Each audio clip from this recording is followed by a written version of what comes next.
So the third episode finally arrives of Selector infected WIXOSS. Now, I like this episode. I still have one major complaint about this series. They're not explaining the mechanics of this card game. I don't understand the growth. I don't understand the evolution. Well, it's kind of explanatory what happened in the evolution section. But I mean, they're really not explaining the mechanics of this card game. We know different colored decks are different types, but we really don't know exactly how they do certain battle mechanics. So that's one thing that bugs me about this series. But besides that, I like the way it's going. It continues to have that Madoka Magica type vibe to it. I'm not saying it's going to hold up to like Madoka Magica did, where it was just so badass, but I like the series still. Even though it's the third episode, I'm going to continue on watching it because it's managed to hold my interest for a card game. And so we find out in this episode that actually they can slightly feel pain in this shadow realm of Selector infected WIXOSS. So really cool. I like that. I mean, I was surprised to actually be correct on the theory I made on episode 1, but there's a couple things that we find out in this episode. For one thing, we find out that there's different ways for their wishes to be granted. They have to do certain requirements. It has to depend on the wish they want. It looks like Akira, the evil freaking jerk girl that just, oh my god, I hate her so much,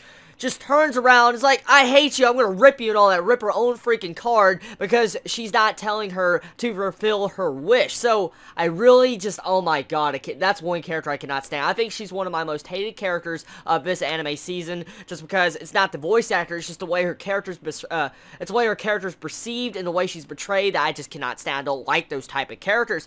But I really do like, though, how they're trying to set her up as the main villain, I'm guessing, of the series, because judging by the opening song, it seems like she will be the final villain, or maybe it could be Iona. So, one thing that I need to talk about is Iona was introduced the last part of this episode. We find out that she's also one of these card holders. We also find out she's an actual selector, and she has her own card. But what's even interesting is that pretty much Akira has never been able to defeat Iona for some reason. So what kind of bad blood do these two characters have? Do they both have shitty personalities? We don't know. But either way, one of my favorite female voice actors voiced that card that Iona has. Oh my god, I love Rei. I love her so freaking much. She's so badass. So I'm just going to say that right there. I like the animation in this. I love the vibes of the actual card game when you get to see the different colors, the flow of the colors. I love the just colorfulness of it. And I do like the music. I really do like the music. But I really found it very interesting how we get to see Tama start to be able to speak this episode. So evolution probably increases the brain capacity of the actual cards. So most likely the more Tama evolves, she might turn into that beast we see in the opening where she's all evil looking. It looks like she's going to kill people. Most likely that will happen to Tama in the near future. But I mean, Tama's always shown since episode 1 that she has some form of tendencies that are kind of, I guess, evil, or she doesn't really know what she's doing, because she always wants to fight for some reason. And we also see this from our main female character.